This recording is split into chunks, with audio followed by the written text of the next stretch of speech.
This week, the sanding crew finished, which is extremely exciting because that means that very soon we will get to prime the boat. Also, Dave spent a lot of time making some really gorgeous wood fiddles that will be fit around the counters. And I got a really special visit from one of our biggest fans. My name is Matt. Follow along as I turn Duracell, the legendary ocean racing sailboat, into a comfortable cruising home. Today we are sanding a few spots that we glazed yesterday, the final few areas where we found some imperfections or dings, and sanding that today, and then we're doing one more filling area in the back of the cockpit where we're trying to make the whole sole level. Fill that one more time and then come back and sand that Monday, and that should be it for filling and glazing. Can you tell us a little bit about your background, where you grew up, how you got into this work and sailing?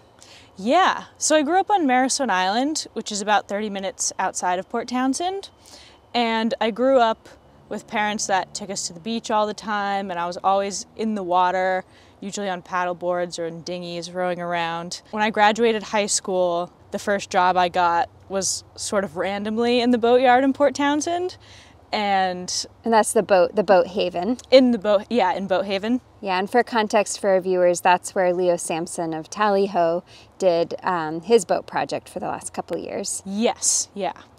And I got a job with Smalls doing finish work and pretty quickly fell in love with it and met a lot of incredible people who taught me how to sail and got some really great opportunities for racing, and just a lot of people taught me a lot of things about boats, which is something that's very cool about this town. Everyone wants to share their knowledge. Yeah, it is really cool. We are benefiting so much from people sharing, just world-class boat building experts here. Matt learned so much from them, so yeah, it is a great place for that. I have to circle back to what you said about falling in love with fairing and sanding, because I think that might surprise some of our viewers. Clearly it's really hard work. Can you say more about what you enjoy about it? Yeah, I really enjoy the feeling of having worked hard at the end of the day. I grew up farming, and so I've always sort of had that expectation of how I'll feel at the end of the day, going to bed tired and not necessarily sore, but just feeling like I've worked hard that day. And it's the same with boat work, it's the same with sanding and fairing. It's hard work, and I really enjoy that. Yeah, so from farming to fairing. That's right. So you live on a boat now. What Yes. kind of boat is it? I live with my partner on a Camper Nicholson 31, which is a pretty comfortable blue water cruising boat. Okay, so do you have plans? Yes, so up until now, we've been working, and then we take some time off in the summer and go sailing. This past summer, we went around Vancouver Island, and next year, the plan is in the fall to leave to go south and spend a couple years sailing around the Pacific, doing different legs, and probably flying back here to work and make some money, and then going back down and continuing on the different legs of the Pacific. Yeah, that's kind of what Matt and I did. We found work kind of on the go. Do you know yet where you're going to go? Not really. We have a couple places we'd like to hit, but I think the next few months we're going to start making our map of where we'd really love to stop and spend some time. Cool. Awesome. Well, thanks for chatting with me, Juliet, and I'll let you get back to work. This week, Dave is machining the fiddles that will go around any countertops in the boat, including the galley, head, nav station, and other areas. We decided to use Meranti for all the trim inside the boat. Meranti has a good natural resistance to rot, but we like it for its color. When it's finished with varnish, it has a very lovely pinkish tone to it. Dave was able to use a bunch of old pieces from another project for the door trim, but for the rest of the trim we went over to the warehouse at Edensaw to pick up more rough cut planks. I don't have the tools at my shop to properly mill down the planks to the right dimensions, so Joel at the Northwest Maritime Center let us use their fancy new grizzly tools. We planed and joined the planks before using the table saw to cut them into the basic dimensions for the rest of the trim in the boat.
Now, we could spend a whole episode discussing different kinds of fiddles and trim, but we don't want to. We made a bunch of samples that we thought were close, and we decided on one. We're going to use this one.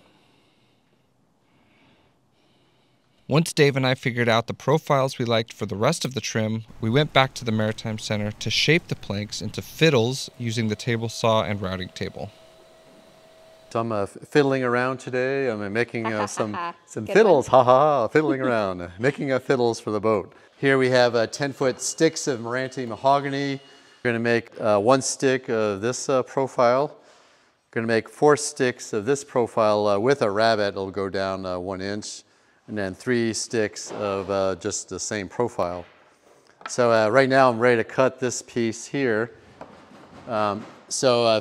Set the table saw up so the blade matches the profile here. And then I've also done a little test cut to make sure I've got the right profile with the 1/2 inch on the top. So now I'm ready to make the cuts.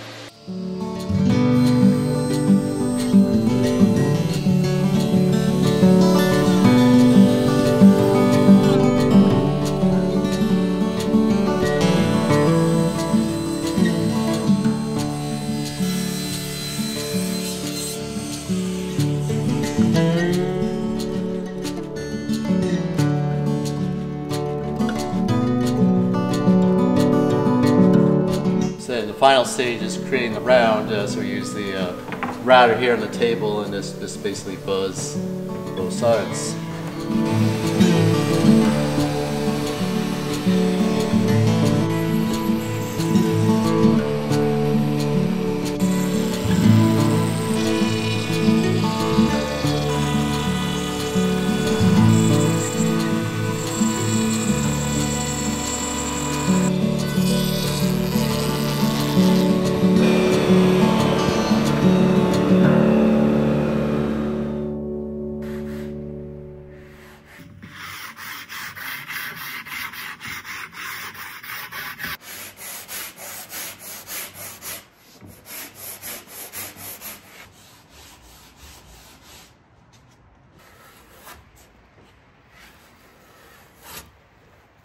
Okay.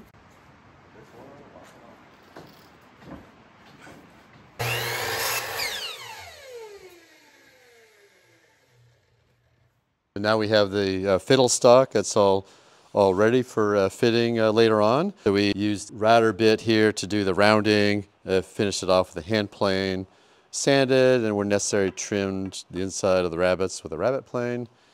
And now we're ready for a test fit. Hi. Dave's been working on the fiddle stock that is going to be installed all over the boat for the past few days. And we're just, as you can see, just fitting them on now. How we're planning on doing it is all of the edges that run fore and aft will have fiddles on them. All the edges that are running athwartship will not have fiddles on them. They'll just have a cap on the end. And even the corners will likely just have caps on the end. These corners, for example, they're not cut to the radius that we're going to be cutting them, but it will be something like that when they are cut to the right radius. So there'll just be a caps on the corners and on the athwartship transverse edges, and then fiddles on the fore and aft edges. So Dave did a really beautiful job making all these. All the tops are rounded, and you'll notice that the inside of the counter edge is vertical, and then the edge that is on the person side is at an angle. So they'll be much more comfortable to lean against, hopefully hold stuff onto the counter a little bit better. So these fiddles, instead of being on the edge like in the galley, these will just be inboard of the corner itself. And again, they'll go on the fore and aft, the longitudinal edges, and there won't be any fiddles on the transverse edges. And that's because the boat heels and it rolls side to side. If stuff's going to fall off the counter, it's going to be off the side of the counter. You're heavy. There you go. Not bonk baby head through the hatchway.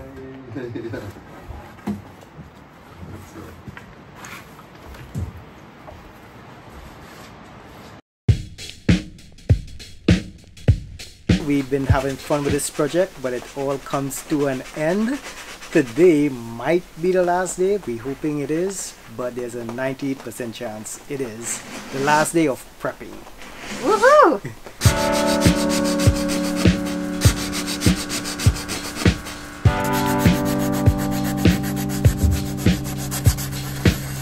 Smalls and his crew finished getting the boat ready for primer. It was a huge project. Doing this work is tedious. It requires a lot of patience, and finding the right people for the job makes all the difference. When I asked Smalls and company to prepare Duracell for primer, I did not ask them to make the boat perfect as though it came out of a mold. For one, it takes too much time and material and would be much more expensive. And second, we plan to use this boat hard, so I'd actually prefer to think of it as more of a work boat than a recreational yacht. Therefore, leaving it a little imperfect won't crush my spirits every time we rub the dock a little too hard or drop a winch handle on the deck. What's most important to me is that the paint will stick to the boat for many, many years to come.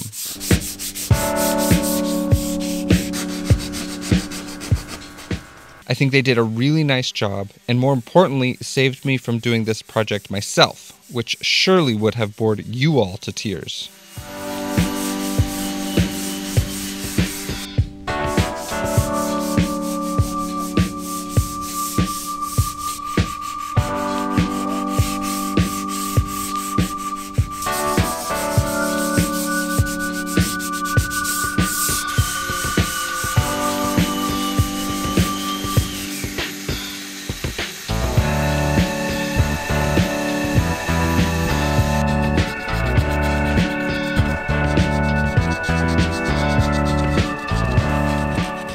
All this fairing was in preparation for priming the exterior.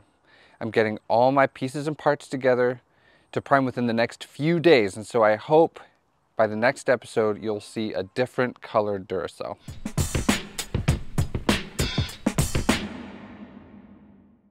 This week we also got a very special visit from the Duracell project's biggest fan, my 94-year-old grandma, who flew all the way from Florida to meet her great-grandson Alder and of course see the boat project. This is the doghouse area, and these Okay, this is what's called the doghouse. Yep. And there'll be cushions on everything after it's all sanded and painted and everything. And so these are long enough to sleep on. But also, there will be a table in the middle that folds out, and so you can, well, this is where we'll eat our meals and stand watch, and we'll spend most of our time up here. So they're still sanding in here? Oh yeah, we haven't even begun the paint project inside the boat. Oh, okay, because I can see that there's some... Oh yeah, there's tons of... Sanding needs yet to be done. Yep. Oh, this part. Big benches. It's not called the kitchen, The galley. it's called the gallery. Yep. And so the sink will be right here. Okay. The stove will be right here. And then the refrigerator is under the counter right here. Oh, wow. And then there's a freezer that's under the counter here. And we're even going to put a dishwasher right there. Oh, wow. Dishwasher. Yes. Yeah. Oh yeah. And so this floor being raised up is a new thing, and like So having the counters all at the right, right there was height. a floor here, but you took it up and put this. Yes, exactly. Yeah, we raised. I remember it. seeing you putting this. Yep. Oh, what is this in here? What's And this? so this is the kids' room, and so Oh, there's no floor in there yet, but Oh, there are. okay. You can see there are bunk beds in there, oh my goodness. and they're just like they're called pipe berths, so they're only wide enough for one person. And when we're at sea, when the boat's rolling around a lot, you can stuff yourself into the bed, and you don't move when you're sleeping. Oh, okay. Yeah, and so it's very tight, and yeah, we call them seabirds. So there'll be a big bed. That's your all's bed. Nope, this is the guest room. What? Yeah, and so then this is the little changing area, and the big guest bed. Well, this is actually the biggest bed in the house. Oh, wow. Yeah. And I thought, what do you mean navigation? So there will be like a computer in. Well, You can navigate from here? traditionally, this is where you have your charts. His hair So you literally lay out looks the like he charts has and you lowlights navigate and where you're highlights. headed. I would like to project movies onto the wall. Oh, okay. Okay, so this is all bedroom. Yeah, so that's our bed on that side. Oh, And then we have our own little reading nook in there on the left, and you just have the one bathroom then? one bathroom. Okay, that's Yep. all you need. That's all we need. That's all you need, just one bathroom. Yeah, you tell them, Mimi. A lot of our viewers think we need more than one bathroom. No, you don't. You're not gonna have that many people on this boat No. at one time, I'm sure. Yeah, this is nice. You'll have some outlets where you can see out. Yep. And wow. And this will be a walkway Yep. through here. Yep. He's lost a boot.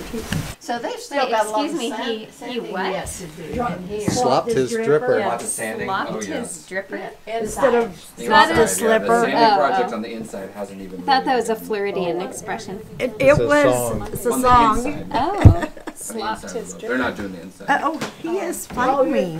We get that often that people don't understand how roomy it is inside just from Yeah, I the videos. could and not so- understand how roomy Yeah. it is because you can't show it really. Right. Precious, yes you are. You are so precious. I love you so much. I love you so much. And she said, Yes. You got two, Yeah, too. I'm so glad I could come see it. So, mega yacht. when is your prediction, or do you have one of putting it in the water? We're trying to get it done in 3 years. I see 3 what years? you're doing here. 3 years from start or 3 years from now? Less than 3 years from now. How did y'all get it here?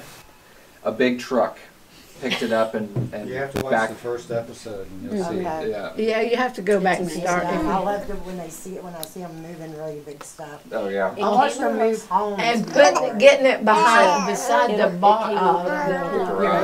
Yeah. Oh man, that was tedious, wasn't it? You're the apple of his eye.